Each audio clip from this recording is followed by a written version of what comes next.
Bonjour et bienvenue. Bonjour. Aujourd'hui, on plonge dans un support de cours euh, assez pratique, édité par Adonis Éducation.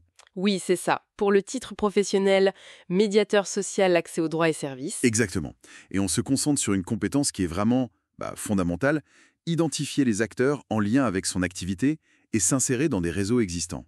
Ah oui, c'est crucial. Ce manuel, il n'est pas juste là pour donner une liste de noms, hein. Non, j'imagine bien. L'idée, c'est vraiment d'outiller les futurs médiateurs pour qu'ils comprennent comment fonctionne tout cet écosystème de partenaires. Sociaux, institutionnels. C'est ça. Et surtout, comment créer, comment utiliser ce réseau pour aider concrètement les gens. C'est d'ailleurs un élément clé de la formation complète que propose Adonis Éducation. Ah, parce qu'ils offrent une formation complète sur ce métier. Tout à fait. Une formation qui inclut les cours, bien sûr, mais aussi des devoirs, avec correction individuelle, un vrai suivi par un prof référent. D'accord.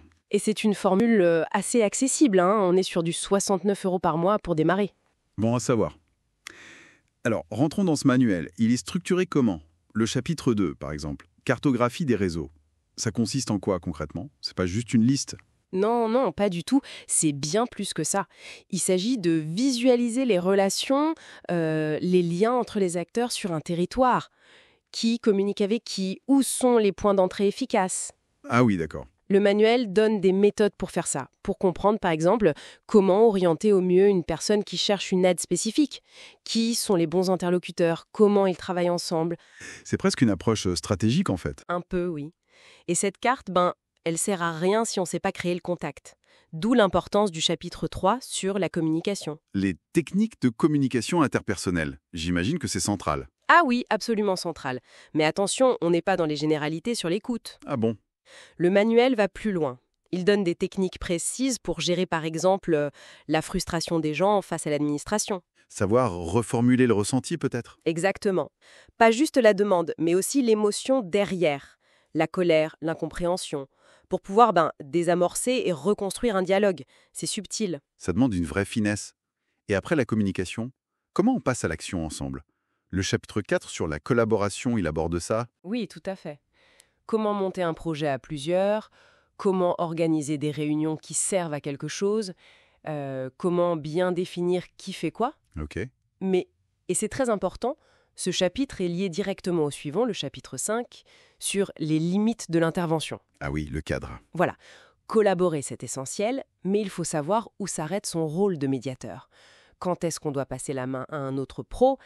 C'est fondamental pour respecter la déontologie, l'éthique du métier. Ne pas dépasser ses fonctions. Surtout quand on manipule des infos sensibles, j'imagine. La confidentialité, chapitre 16, ça doit être un gros morceau. C'est un pilier. Le manuel est très clair là-dessus. Quel protocole pour partager des infos dans un réseau? L'anonymisation, bien sûr, c'est la base. Oui. Mais il explique aussi comment gérer les cas où un partage ciblé est nécessaire, mais toujours avec l'accord de la personne et en protégeant ses données. C'est un équilibre constant. Et pour que tout ça soit pas trop abstrait, il y a des exemples concrets. Des études de cas. Vous parliez de Marie? Exactement. L'étude de cas de Marie, qui travaille dans un quartier multiculturel, elle est très parlante. On voit comment elle fait pas à pas pour identifier les associations, les leaders locaux. Elle tisse son réseau, quoi. C'est ça. Comment elle crée la confiance pour monter une action sur la santé, par exemple. Et à côté de ça, le manuel propose aussi des glossaires, des fiches à retenir et même des supports visuels. Des cartes mentales, peut-être. Oui, des schémas, des cartes mentales, pour aider à visualiser et à retenir les points clés. Donc c'est un outil assez complet qui mélange bien théorie et pratique. Tout à fait. Il donne vraiment une base solide pour développer ses compétences de réseau et de collaboration. Et c'est souvent ça qui fait la différence sur le terrain. Passer de l'idée à l'action concrète. Voilà. Et d'ailleurs, ce support est inclus dans la formation complète d'Adonis Éducation dont on parlait. D'accord. Mais si jamais quelqu'un est intéressé juste par le manuel, il est aussi dispo à l'achat sur le site lalib.fr. Parfait. Une bonne ressource donc, pour les futurs médiateurs sociaux. Indéniablement. Et juste pour finir, une petite question qui ouvre la réflexion. Oui. On a mentionné le chapitre 7 sur les outils numériques, Trello, Teams, avec la dématérialisation qui s'accélère partout. Mhm. Comment ces outils vont transformer pas seulement la collaboration entre les acteurs, mais peut-être la nature même du travail de médiateur social et quelles nouvelles compétences ça va demander demain. C'est une question intéressante, je trouve.